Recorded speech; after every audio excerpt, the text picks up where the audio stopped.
amigas y amigos, les habla Luis Velázquez. Les invito a escuchar mi programa Diálogo Internacional por lavisiónradio.net. En este programa podrán escuchar en vivo los análisis de expertos sobre la actualidad mundial, así como sobre los puntos que componen la agenda política global. Diálogo Internacional con Luis Velázquez. Lunes y viernes, 2 de la tarde, hora del este, por lavisiónradio.net. Información que va contigo.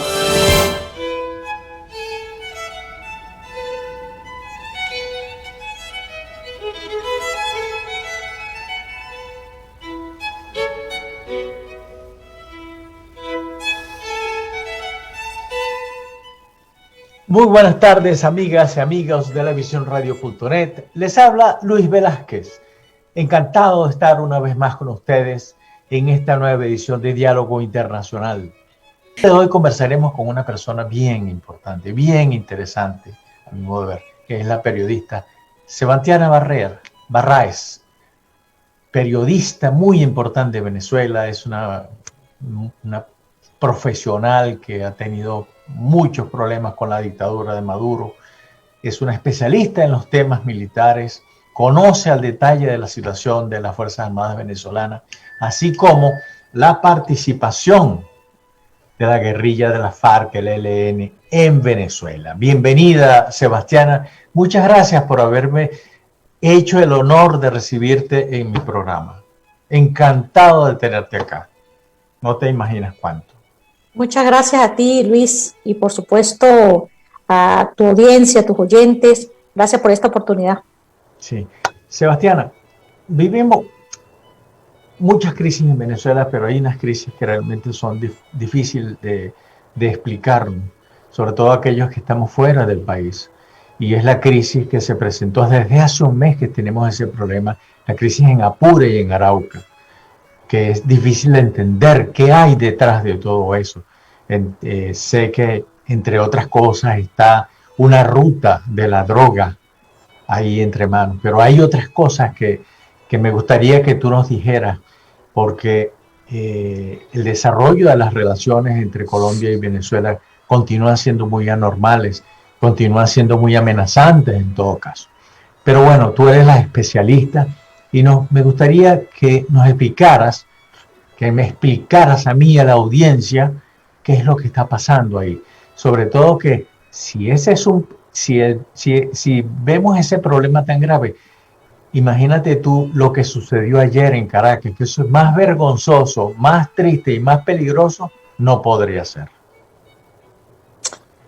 Bueno, a ver, creo que voy a hacer una observación a lo último que mencionas, porque es que lo que creo que no está bien en Venezuela, definitivamente, es cómo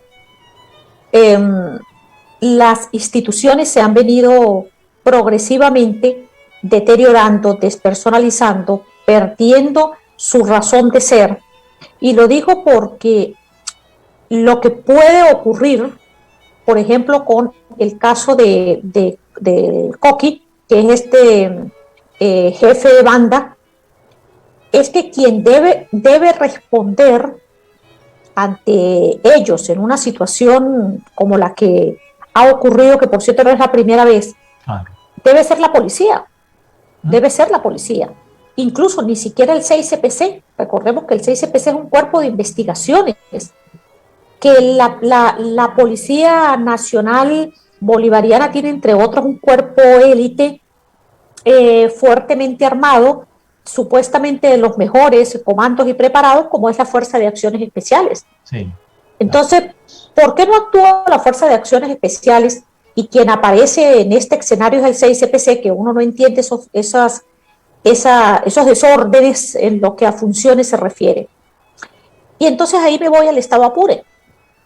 ¿Por qué en el Estado Apure, que debe participar de manera exclusiva por ser su competencia, por ser la razón que tiene de existir como es la Fuerza Armada, entonces también participa la Fuerza de Acciones Especiales?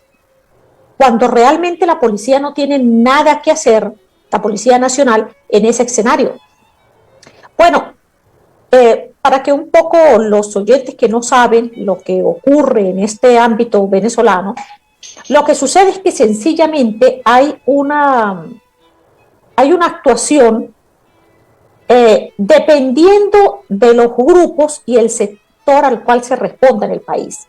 Por una parte tenemos, por ejemplo, un sector dirigido, nosotros tenemos dos grandes bloques, uno dirigido por Nicolás Maduro y el otro por Diosdado Cabello, que no son tan hermanos como parece, y que desde hace mucho tiempo han venido librando una guerra interna por el control del poder y del partido de gobierno. Pero entran en juego otros factores. Por ejemplo, los sectores que alguna vez tuvieron poder, como el caso de Elías Agua, que desaparece de escena, pero que eso no significa que los grupos que él creó, los grupos que alimentó, no le sigan respondiendo. Hubo una época en la que tuvo mucho poder Rafael Ramírez, cuando era presidente de PDVSA, fue otro que Nicolás Maduro eliminó como adversario interno, y eso no significa tampoco que él no siga teniendo algunos sectores, aunque mucho más pequeños, de poder en el país. Está, por supuesto, el grupo de Tarek El Aissami. Entonces nosotros tenemos un problema del poder parcelado, y a su vez cada uno de esos grupos también está subdividido. ¿Por qué es importante esto? Bueno, porque en el caso de Apure participa por una parte la Fuerza Armada, que es a quien le compete actuar, planifica una operación que se instala en la zona de la frontera una semana antes, al 21 de marzo. La gente de la población de La Victoria los vio, hubo mucha inquietud, mucha preocupación por la presencia de tanques de guerra, por la presencia de gran cantidad de tropas. La Victoria es un pueblo muy pequeño, para quienes no lo conocen, pero realmente es un pueblo pequeño, con una característica muy propia de nuestros pueblos de frontera. Y yo creo que allí lo que más vida da, aunque parezca curioso, es la bomba de gasolina, es lo que más vida tiene, y lo que se llama el puerto, que realmente es como un puesto de cabotaje de las embarcaciones que atraviesan el río de Venezuela hacia Colombia y viceversa, es decir, de La Victoria hacia Arauquita y viceversa. Pero esta población es, digamos, tiene muchos años conviviendo con los grupos irregulares, con la guerrilla, con el ELN, con la FARC, y anteriormente también con las Fuerzas Bolivarianas de Liberación Nacional, que es una guerrilla venezolana. Ahora, ¿por qué les parece tan atractivo ese territorio? Bueno, porque recordemos que la guerrilla colombiana siempre permeó el territorio fronterizo, cada vez que necesitaba usarlo como aliviadero, porque tenía serios problemas en territorio colombiano y pasaban hacia territorio venezolano, se quedaban un tiempo, se enfriaban y volvían otra vez a sus andanzas en territorio colombiano. Esa realidad cambió cuando Hugo Chávez llegó al poder, y la situación fue totalmente distinta. A partir de ese momento, esos grupos se sintieron mucho más seguros en territorio venezolano, e incluso empezaron a instalar sus campamentos, ya no cambuches, sino campamentos, y a hacer vida activa en la frontera ante la tolerancia de la Fuerza Armada Nacional. Hoy, esa consecuencia de complacencia se está pagando con la ocupación del territorio por parte de grupos irregulares. ¿Qué tal? ¿Qué tal? Para la audiencia, el estado Apure es una región ubicada en los llanos al suroeste del país, cuenta con más de 500.000, 550.000 habitantes, según las estadísticas más recientes.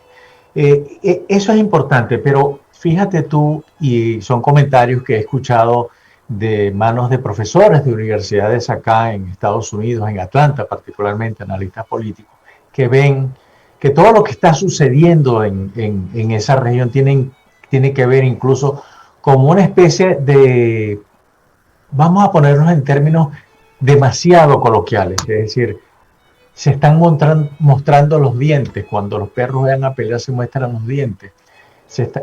Venezuela está mostrando los dientes a Colombia por si acaso se le ocurre tomar alguna decisión de invadir. ¿Cómo cuentas tú ese comentario? No. Definitivamente eso es desconocer lo que sucede en nuestra frontera. Eso no es cierto. Venezuela no tiene ninguna razón para estarle mostrando dientes a Colombia y mucho menos por ese lado fronterizo. Quizás uno pudiera entenderlo por otras partes de la frontera.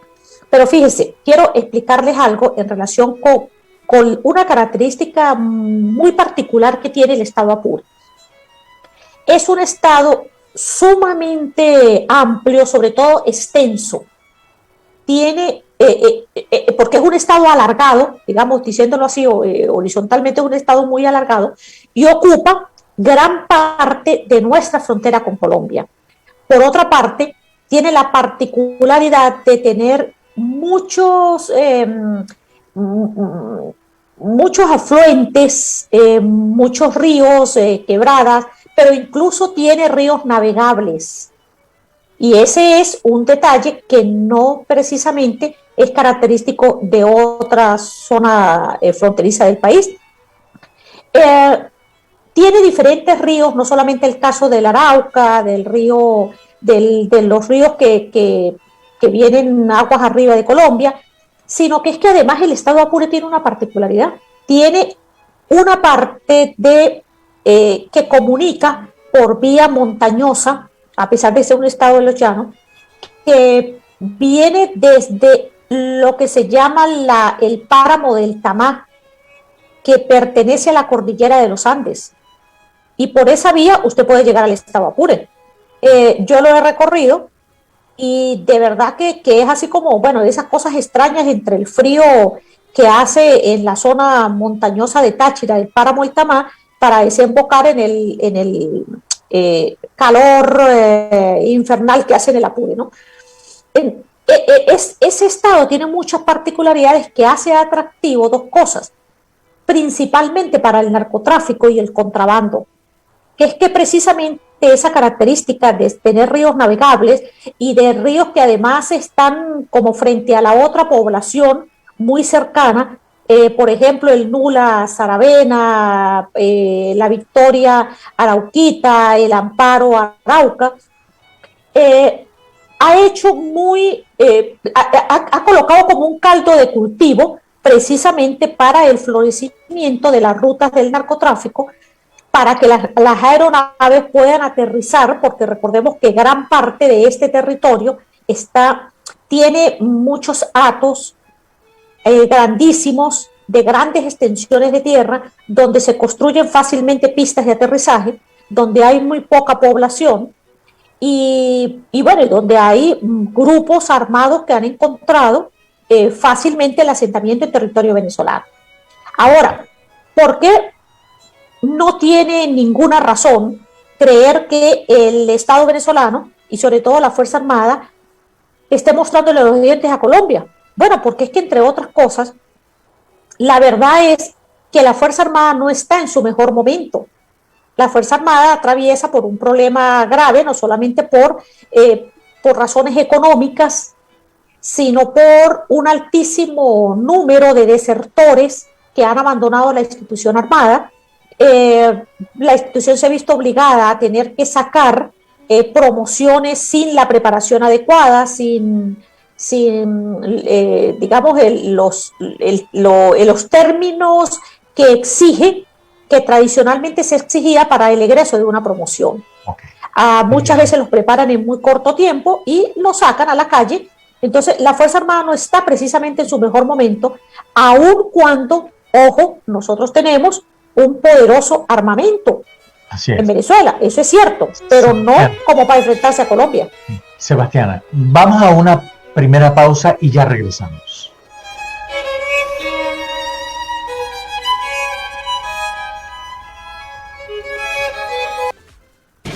Estamos de vuelta en lavisiónradio.net.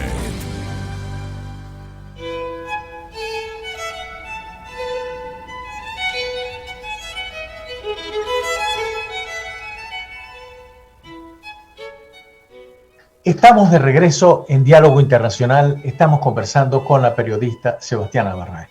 Sebastiana, háblanos sobre el papel de las disidencias de la FARC, que entiendo que no es un solo grupo, sino que son varios.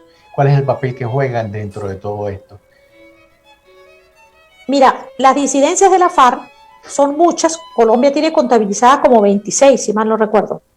Pero creo que nosotros podemos, para lo que es el tema de interés nuestro, significar tres grandes bloques.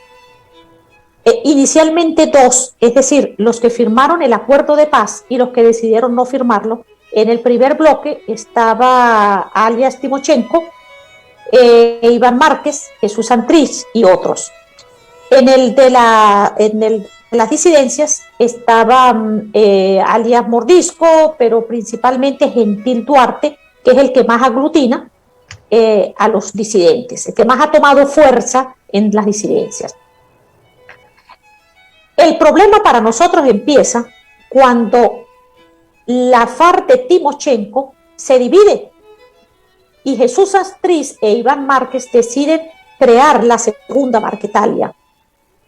Y, por supuesto, la relación de ellos, tanto de Márquez como de Santrich, con Nicolás Maduro, pues ha demostrado ser muy estrecha, porque incluso Nicolás Maduro los invita a territorio venezolano y usa como intermediaria, lo dice públicamente en un evento, a esta señora Piedad Córdoba.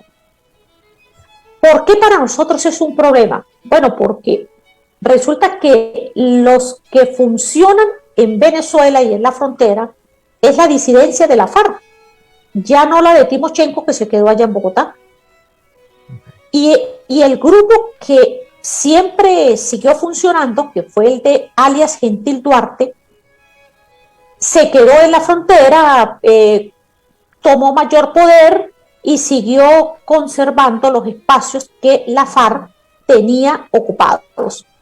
El problema es que cuando Jesús Santrich e Iván Márquez fundan la segunda Marquetalia, deciden retomar el poder que tenían en territorio venezolano, es decir, el control de la zona, de las rutas, y Gentil Duarte les dice que con gusto pueden ingresar, pero que ya no como comandantes y no como jefes, que tiene que cumplir una norma que se cumple en la guerrilla, que es que tienes que entrar como soldado raso, y a partir de ahí empezar a crecer.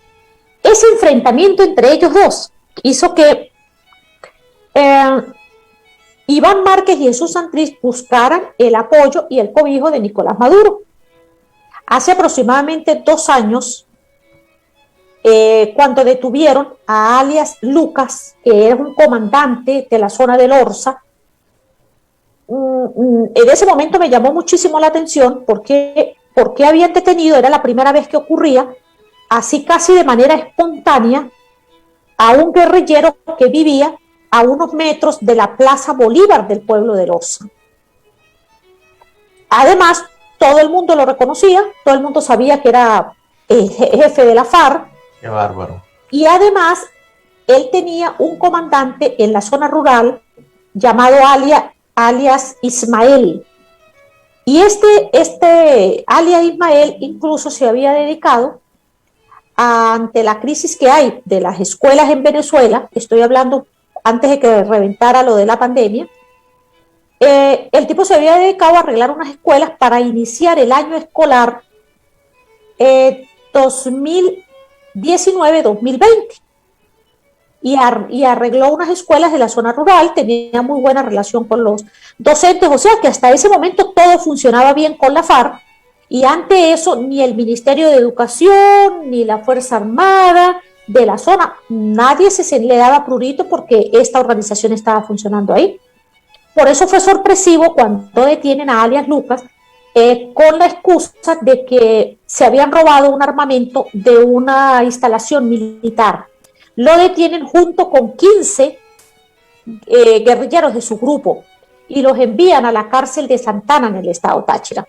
Los ponen a disposición de un tribunal militar, y eso, para los que hemos seguido de muy cerca todo este caso, era así como, algo pasó aquí, esto no es normal, algo sucedió. En ese momento no sabía con certeza que había que ese problema interno de la FARC se había trasladado a territorio venezolano. El gobernador del estado Apure, el coronel Ramón Carrizales, pues estaba alineado con el ala de Jesús Santrich e Iván Márquez. Qué bárbaro, Sebastiana, perdóname que te interrumpa, es que lo que estás contando es algo difícil de creer que esté sucediendo, impresionante. Claro, porque nosotros estamos hablando de una violación de nuestra soberanía y de una ocupación del territorio.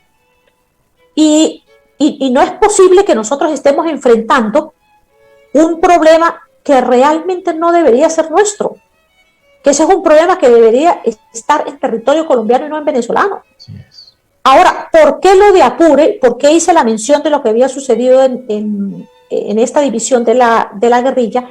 Es porque el campamento que la Fuerza Armada bombardea el 21 de marzo, el jefe de ese campamento es alias Ferley González.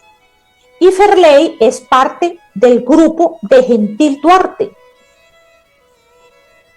¿Qué es lo relevante de esto? Bueno, que en septiembre del 2020 la Fuerza Armada intentó hacer una incursión en el campamento de Ferley y de esa acción resultaron muertos 4 militares. En enero de este año, la Fuerza Armada ejecuta una acción contra la FARC en Amazonas, donde matan a algunos integrantes de la FARC de Gentil Duarte. Y posteriormente, ya en febrero, atacan a un campamento no recuerdo el apellido del comandante, es que son tantos, y asesinan a este comandante y matan a otros. No dijeron en ese momento que es un campamento de la FARC, por supuesto, pero curiosamente también era un campamento del sector de Gentil Duarte. Entonces, obviamente, cuando van a atacar el campamento de Ferley, el 21 de marzo, ellos se instalan unas semanas antes y le advierten a Ferley que van a atacar el campamento. Ferley no se va hasta el día 20, sábado 20 en la noche, que ya se da cuenta que va a ser inminente el ataque al campamento y decide abandonarlo. Por eso es, Luis, y es importante que tomen en consideración esto, por eso es que el ataque al campamento no deja ningún muerto. No hay ningún comandante muerto, no hay la tropa de la guerrilla muerta, es porque los campamentos ya estaban vacíos, ya ellos se habían ido. Y contrario a lo que dijo la Fuerza Armada de que este grupo había pasado a territorio colombiano, donde no era detenido, no es cierto. Ellos no se desplazan a territorio colombiano. Incluso hay evidencias claras y testimonios de que alias Ferley se traslada hacia otro sector de Apure, que está como a unas 7-8 horas, que es Achaguas. Y ahí empiezan unos ciertos problemas. ¿Por qué mueren los 2 primeros militares? Es decir, el mayor Corobo y el teniente Duarte. Bueno, no fue porque los atacaron realmente, fue porque el vehículo en el que iban pisa una mina antipersonal. Y ellos mueren a raíz de esto. Toda una manipulación. Bueno, digamos que esa es la realidad. Yo no digo que sea una manipulación, digo que son los hechos, pues, que sencillamente eso es lo que ha ocurrido y que nos ha llevado a esta situación asombrosa, pero que tiene una sola causa. Y la única y verdadera causa es que la Fuerza Armada no cumplió con su deber, no ha cumplido con su función, y que la consecuencia de eso es que hoy tengamos esa parte del territorio ocupada, que la guerrilla se sienta lo suficientemente fuerte y que además por esa acción hayan tenido que morir 8 militares venezolanos. ¿Qué tal? Sebastián, vamos a una nueva pausa y volvemos, y me gustaría que tocaras el rol del narcotráfico en todo esto, porque creo que es fundamental ¿Y cómo fue que Maduro y su grupo llega a ese instante de asumir ese compromiso con Santrich y con Iván Márquez? Eso es algo que hay que entenderlo. Estamos conversando con la periodista Sebastiana Barraez sobre los momentos tan difíciles que está viviendo Venezuela, sobre todo un sector cercano a la frontera con Colombia. Vamos a una pausa. Ya regresamos con más de lavisionradio.net.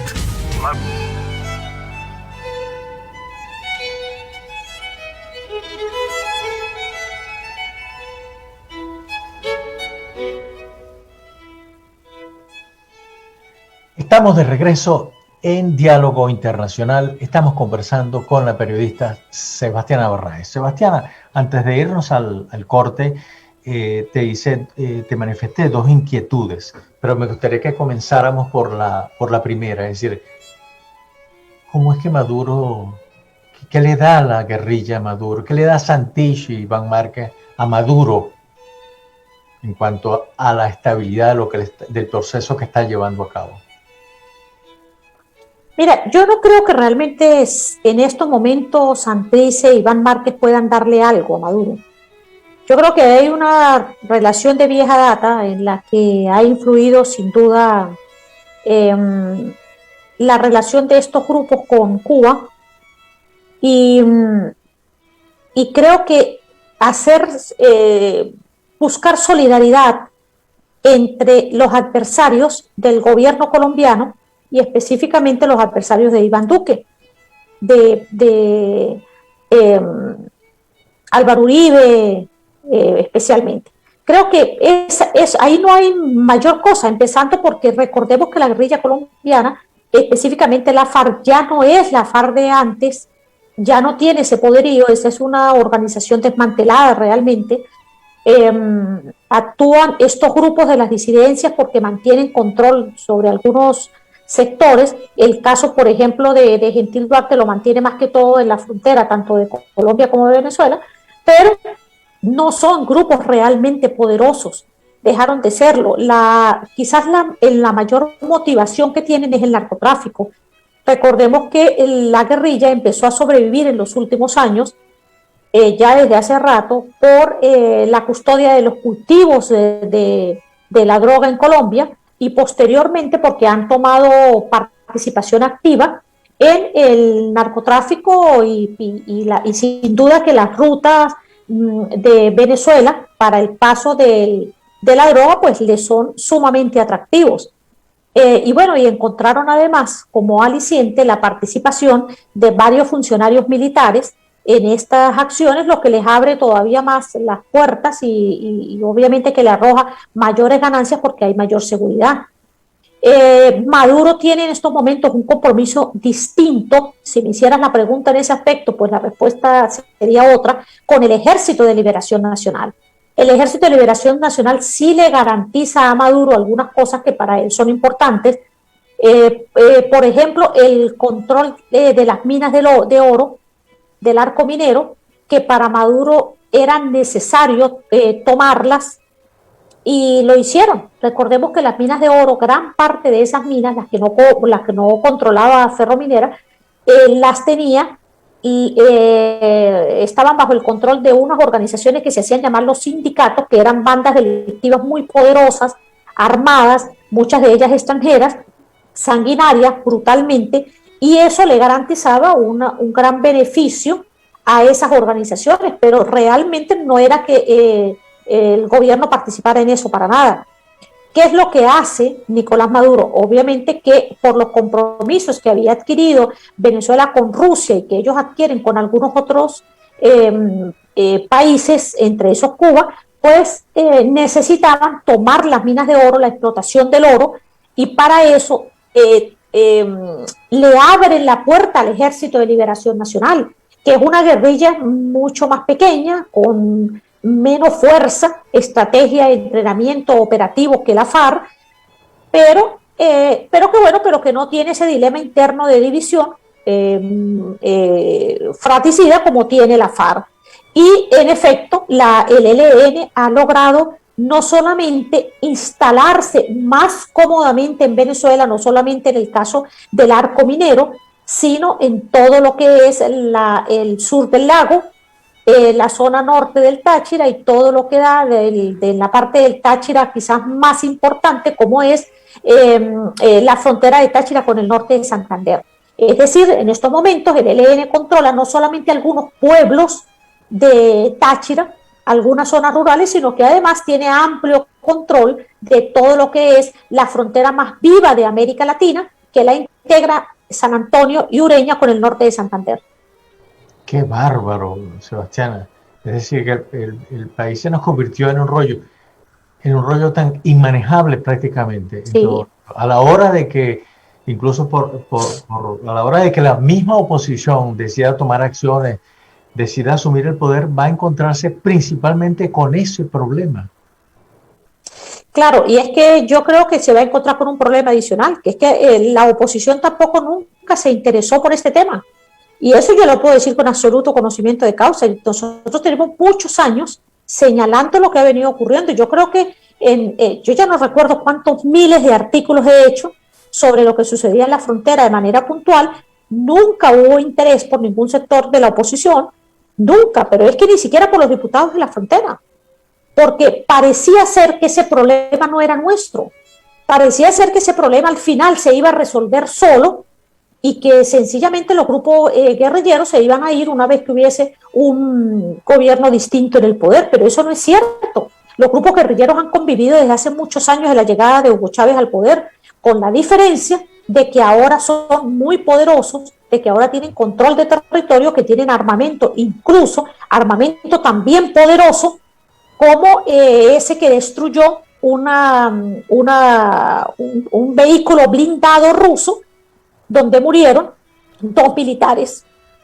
Ese lanzacohetes que tiene la guerrilla colombiana, bueno, eso es de los juguetes de ellos, los que tienen ahora, pues la FARC.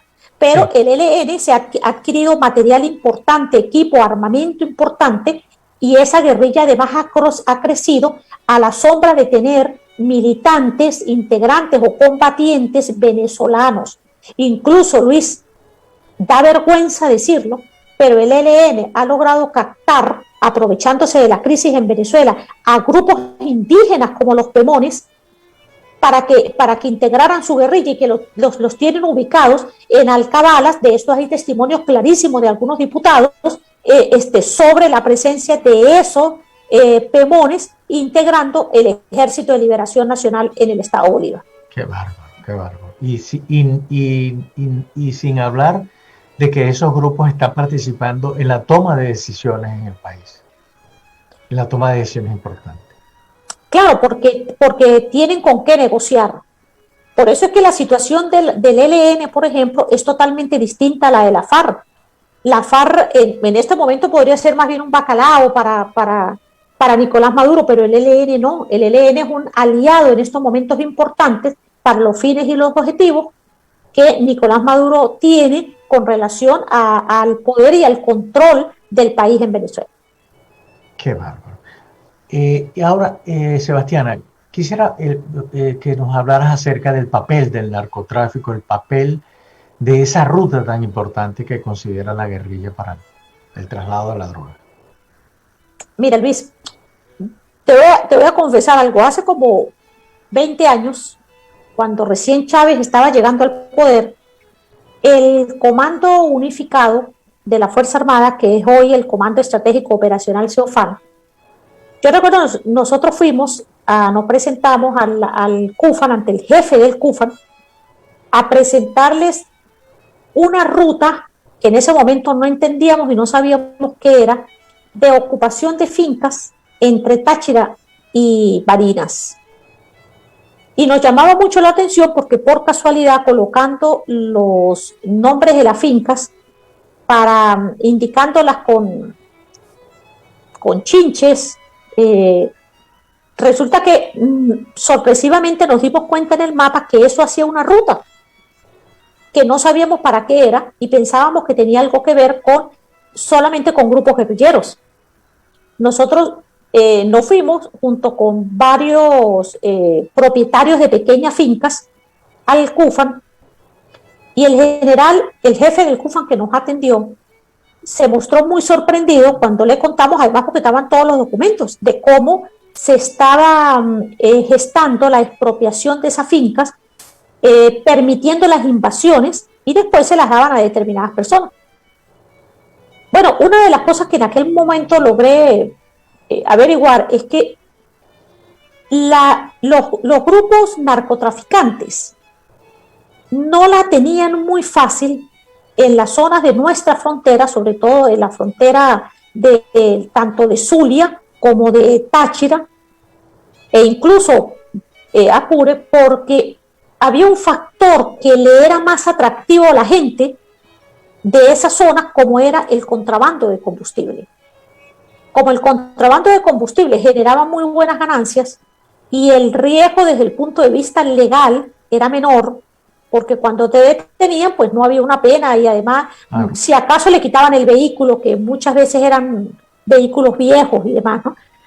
Y los cárteles de la droga se les hacía muy difícil conseguir aliados en la frontera. Esa situación cambió, ellos fueron planificando sus rutas, pero además cambia por la misma crisis que vive el país.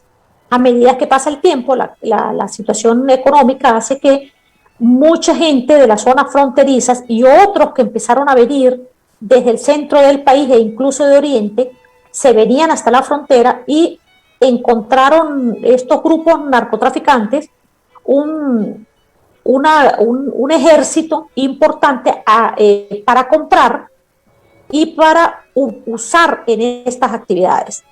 Hoy la actuación del narcotráfico en nuestra frontera es realmente impresionante. Primero, lo que ha crecido, lo que ha logrado penetrar a territorio venezolano. Hay, por ejemplo, sitios en el Zulia, en Perijá, que son absolutamente controlados por el narcotráfico. Es más, hay pueblos... ¡Qué dolor! Hay pueblos que viven del narcotráfico, ¿sabes? Viven de hacer las pistas y de iluminar las pistas del narcotráfico para que las avionetas puedan aterrizar con la droga ahí. Hay una carretera, Luis, que queda en el estado Falcón. A mí me impresionó mucho cuando la vi, que está en Paraguaná, y que tú tomas para ir a lo que es el Cabo San Román, donde está el faro. Bueno, yo fui un día por carretera hasta ese lugar y me impresionó que en comparación con muchas de las carreteras del estado Falcón, que son un verdadero desastre, esta carretera parecía recién hecha, perfectamente pavimentada, no tenía ni siquiera un hueco en la vía, y además no tenía división, era como una autopista sin división, y a ambos lados habían unos pequeños localcitos de ventas de comida, porque por supuesto ahí estaba el mar. Bueno, el caso es que cuando nos acercamos hasta el faro, de repente la carretera se interrumpe, es decir, la autopista no lleva a ningún lado, porque ni siquiera es que te lleva directamente al faro. Y entonces, claro, yo muy sorprendida, pregunté, ay, ¿y esta carretera? ¿Pero para dónde va? No, esto no va para ningún lado, la carretera llega hasta ahí. O sea, eso no tenía ningún sentido, una carretera así, y entendí perfectamente que eso era una gran pista de aterrizaje, e incluso después corroboré con gente de la zona que todo ahí está absolutamente penetrado por el narcotráfico y que esa es una zona perfecta. Tú te bajas de ahí donde está el faro y al frente vas a ver Aruba, que solamente hay que pasar ahí el mar y demás. O sea, esa situación, y te estoy hablando del estado Falcón, ya ni siquiera no es en la frontera con Colombia, que es terrestre. Claro, claro. Sebastiana, vamos a una nueva pausa, pero ya examinamos el de dónde venimos, en dónde estamos, y me gustaría que en el último segmento examinamos hacia dónde vamos, pero me gustaría también saber de ese negocio de narcotráfico, el gobierno se está beneficiando. Vamos a una nueva pausa y ya regresamos. Ya regresamos con más de lavisionradio.net. Mantente conectado en Facebook, Twitter, Instagram como La Visión ATL y en nuestro canal de YouTube como La Visión TV. Radio.net.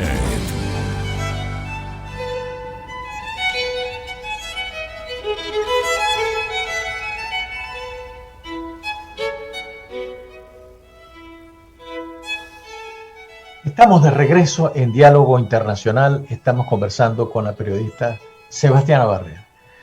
Sebastiana, realmente estoy muy impresionado con lo que tú nos has contado. Es muy crudo, es muy fuerte eso que tú nos has dicho. Es algo difícil, bueno, no te imaginas lo que siento en este momento, porque nos está presentando un problema que se nos fue de las manos, que se volvió inmanejable y que solos no lo vamos a poder solucionar. Pero bueno, como te dije, nosotros examinamos el de dónde venimos, en dónde estamos, y ahora me gustaría saber, en tu opinión, hacia dónde vamos. Estas 3 preguntas son unas preguntas que yo le hacía a mis alumnos de posgrado, diciéndole, hay 3 preguntas importantes cuando vayan a desarrollar un trabajo, y es de dónde venimos, dónde estamos y hacia dónde vamos. Entonces quisiera, en tu opinión, Sebastiana, ¿hacia dónde vamos con todo esto? Mira, pues yo soy mala alumna en eso, sería mala alumna tuya porque yo entiendo que en estas cosas es como un juego de ajedrez y que uno puede determinar varias jugadas, porque es que hay muchas cosas que van a depender de la actuación de los actores, y yo no creo que hay una varita mágica que diga que uno pueda decir va a pasar determinada cosa. Creo que los últimos años nos han roto esas barreras y nos han enseñado que lo que creíamos que en algún momento era peor, pues no era precisamente lo peor. Y parece que con el tiempo hemos ido como añorando lo que antes era peor, porque decíamos, bueno, eso era lo peor que nos podía pasar. Pues bueno, no pensamos que llegamos a esta situación en la que estamos ahora. Fíjense, lo que podría sería manejar como unas hipótesis de lo que pudiera suceder. Una, porque es que yo creo que la Fuerza Armada es determinante para lo que puede ocurrir, por lo menos en relación con lo que al territorio se refiere y a esta violación evidente de la Constitución, de las leyes, de la actuación de las instituciones. Yo no sé si realmente la Fuerza Armada aprenda la lección de estos momentos, la derrota que acaba de sufrir, porque dolorosamente acaba de sufrir una derrota, y lo peor es que no lo hizo ante un gran ejército, la derrota fue ante un pequeño grupo. Sí. Y creo que si esa lección no la aprende, pues nada, seguiremos estancados en una situación bien dura para el país. Lo otro sería que sencillamente la Fuerza Armada decidiera retomar el camino de la defensa del territorio y la soberanía, es decir, su función esencial, y la situación fuera distinta. Afortunadamente creo que la revolución bolivariana está implosionando. El problema es que pareciera que está mutando, uno no sabe hacia una cosa peor que la existente u otra, pero sin duda que está mutando. ¿Por qué? Porque es que no tiene tampoco una contraparte, y el papel de la oposición pues es bien lamentable. La verdad, creo que no solamente es un problema de falta de credibilidad, sino de haber agotado, incluso de haber manejado equivocadamente esas protestas, que la fe que la gente tenía. Yo creo que lo que ocurrió con el caso, por ejemplo, de la ayuda humanitaria fue una cosa realmente brutal y decepcionante. Sí. Creo que el país se cansó, gran parte de este país se cansó de seguir unas puestas de escena que las montaba Leopoldo con Guaidó con otros sectores, y cada uno tenía su propia agenda. bueno, yo creo que estamos en presencia de un derrumbe realmente incluso de liderazgos. Hay como una especie más bien de resurgir de pequeños liderazgos vecinales, comunales, que también incluso se habían comprometido. Estaban, que hasta ahora, por ejemplo, yo les escucho a muchos decir ahora la necesidad de empezar a como organizarse y no esperar a que alguien venga a hacer el trabajo. Claro. Yo creo que muchos habían esperado, así como que, bueno, en algún momento llegar a Estados Unidos a resolver el problema de Venezuela, y resulta que, bueno, yo creo que eso realmente nunca estuvo planteado. Sí. Yo creo que parte de lo que ha sido una fantasía es creer que los marines ya estaban ahí, y además lo decían, muchos periodistas lo decían, sí.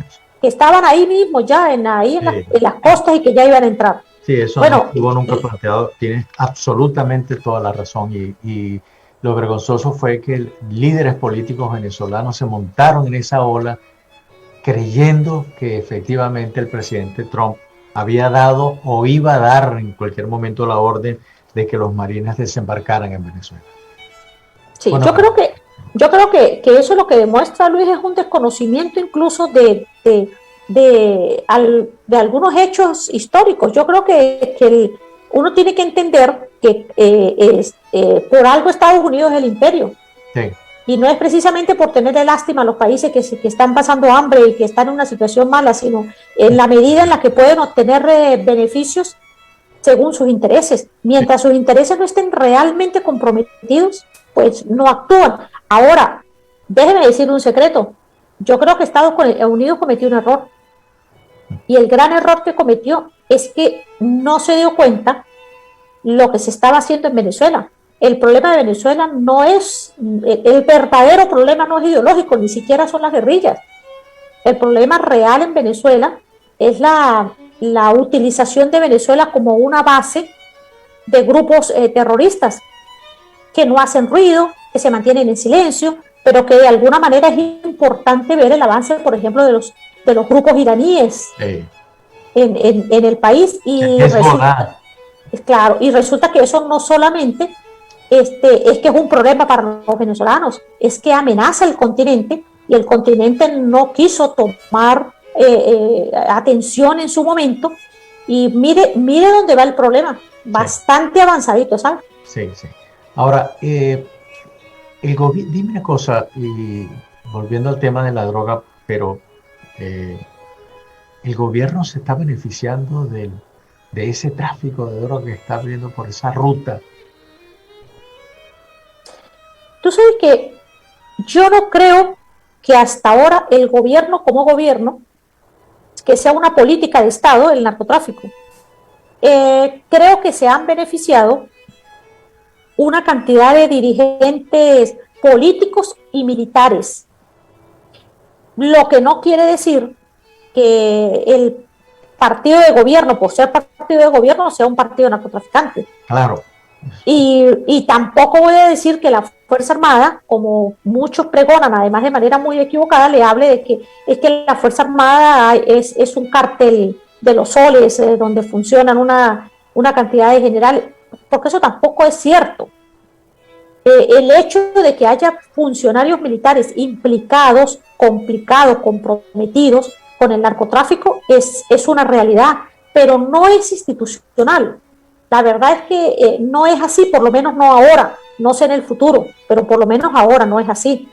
Y creo que el gobierno puede haber considerado la posibilidad de que la droga es un elemento que les puede dar dinero y que les puede servir, entre otras cosas, para poder atacar a los Estados Unidos, que es a quien consideran su verdadero enemigo. Pero la verdad es que hasta ahora lo que he podido percibir es que la droga es manejada primero por unos grupos que es posible que le den dádivas a algunos del gobierno, por ejemplo, por algunos grupos mexicanos, y sobre todo en el caso del Zulia, pero más que todo por grupos irregulares colombianos, tanto guerrilla como paramilitares y bandas criminales, son las que funcionan alrededor de eso. Es como es el gran negocio tradicionalmente ha sido la guerrilla, y por eso es que la guerrilla se ha peleado con otras guerrillas, con la FBL o la ELN, con la FARC y viceversa, ha sido por el control de esas rutas del narcotráfico. Bueno, Sebastiana, estoy muy agradecido contigo por esta oportunidad que me has dado en conversar un tema tan delicado y un tema tan doloroso. Además, has sido muy clara en eso. Te agradezco. Yo sé que tú eres una mujer muy ocupada y te agradezco ese tiempo que nos has dedicado, 1 hora de conversación tan clara y precisa sobre ese tema. No, gracias a ti, Luis, por supuesto a tu audiencia. Lamento no haberles dado un mejor panorama o haberles amargado un poco el fin de semana, pero la verdad es que, bueno, esa es la realidad. Como yo creo que aquí hay que decir las cosas como son, porque creo que la diplomacia no precisamente nos ayuda en estas condiciones. Y además, por mi papel de periodista, esa es la función. No, pues bueno, además, por eso lo hice. es la característica de tu ejercicio profesional. Sí. Yo que te leo diariamente, sé que es así. Gracias, Luis. Muchas gracias y muchas gracias a la audiencia por haber escuchado este programa y muchas gracias, Alexia, por haberme acompañado como siempre de esa manera tan leal. Con gusto, feliz fin de semana para ambos. Feliz fin de semana y muchas gracias de nuevo, Sebastián.